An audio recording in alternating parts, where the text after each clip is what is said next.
Cortina, regina delle Dolomiti, ma anche palcoscenico di episodi che poco hanno a che fare con il turismo di qualità, come quello immortalato in questa foto, un uomo completamente nudo accanto al suo minivan nel parcheggio sotto il tennis Apollonio.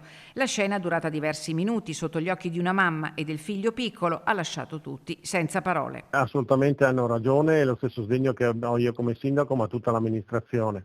Io penso che veramente qui siamo all'eccesso assoluto di una mancanza soprattutto di educazione, perché a prescindere dal tipo di scelta che uno fa nel fare fare il turista, questo veramente va al di là di ogni immaginazione. La testimone, che aveva accanto a sé il figlio, è rimasta scioccata, tanto più che l'uomo imperterrito è rimasto senza vestiti per più di qualche minuto. Un turismo del genere non lo vogliamo noi, ma non lo voglia nessuna valle né limitrofa, perché sicuramente scredita la località, quindi è veramente vergognoso.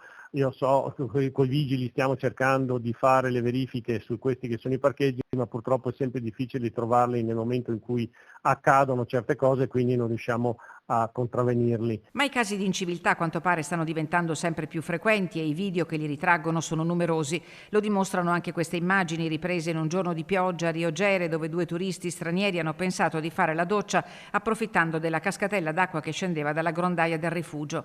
La polizia locale di Cortina è mobilitata per verificare che tali situazioni non accadano e per garantire il rispetto del vivere comune, mentre nella conca ampezzana fra la gente serpeggia malumore per la disfatta del cosiddetto turismo di qualità, che sembra ormai solo un ricordo. Spero sinceramente che questa gente non faccia più quella scena che abbiamo visto sui social, perché è veramente vergognosa, ma soprattutto da un punto di vista di educazione, perché se questa gente poi educa figli in questa maniera non ci dobbiamo stupire se poi troviamo certe realtà.